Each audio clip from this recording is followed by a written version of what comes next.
Greetings, Kirkwood Baptist Church, and anyone else who may be joining us for our Holy Week services that are coming up next week. This video is my attempt to give you a little further instruction on some preparations that you're going to need to do, in particular for our Maundy Thursday service. Our Palm Sunday service, our Good Friday service, our Easter service, all of those things lend themselves to the format that we've been using during the COVID-19 crisis, a YouTube live setting.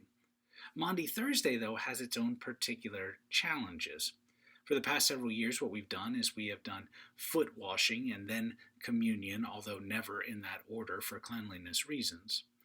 And we've been coming up with ideas on what to do to have a Maundy Thursday service.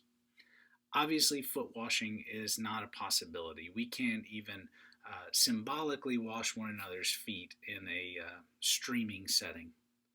But what we can do is communion. And so what we're asking you to do, one part of what we're asking you to do, is to prepare the elements that you are going to use for communion. Now, for some of you, this is daunting, and you want me to tell you to use grape juice and the pita bread that has no taste to it. If that's what you choose, okay, you're just missing a really unique opportunity to do something a little different. Maybe you're a person who has always wondered what a grape juice with a different level of fermentation would taste like in communion. Or you're still angry that I took away the goldfish crackers from the KBC communion table. That's okay. Try it out. Put a goldfish cracker out as part of your communion celebration. So what we're asking you to do is that before we begin Maundy Thursday at 6 o'clock, that you would have set next to the Christ candle, which hopefully you have been lighting in our worship services, your communion cup and the bread that you will be using in whatever form that is. Take a picture of it. Let's share on social media and other sites so we can see and celebrate the different ways we have done communion.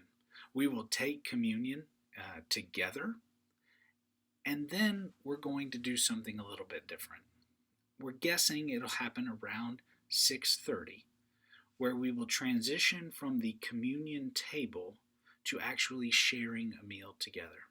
Now, this might feel a little different and strange for some of us, but in this time of physical distancing, we also wanted to make it possible for us to interact with one another in a multitude of ways. So what we're going to do is, as a staff, we are going to have a long table set up in the sanctuary, and we're going to share a meal together.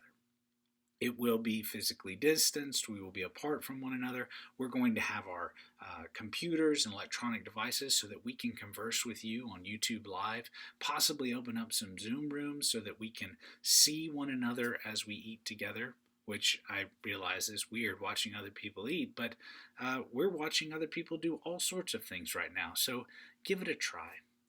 I hope that you will be a part of our services for Holy Week, and I really hope that you will embrace the opportunity here to be creative in the way that we have communion together. After all, when Jesus was eating with the disciples, he didn't necessarily have everything laid out the way that we do. He took the bread that was sitting there, and he took a cup that was sitting there, and he gave those things meaning that has far outlasted anything that we could have imagined. He opened up the table not just to the disciples, but to all of us. So, be creative in what you choose to eat for communion. Be thoughtful in the meal that you are going to prepare, because it's going to have to sit for a little bit. But please, participate in worship with us as we prepare on this journey to Easter. Talk to y'all later.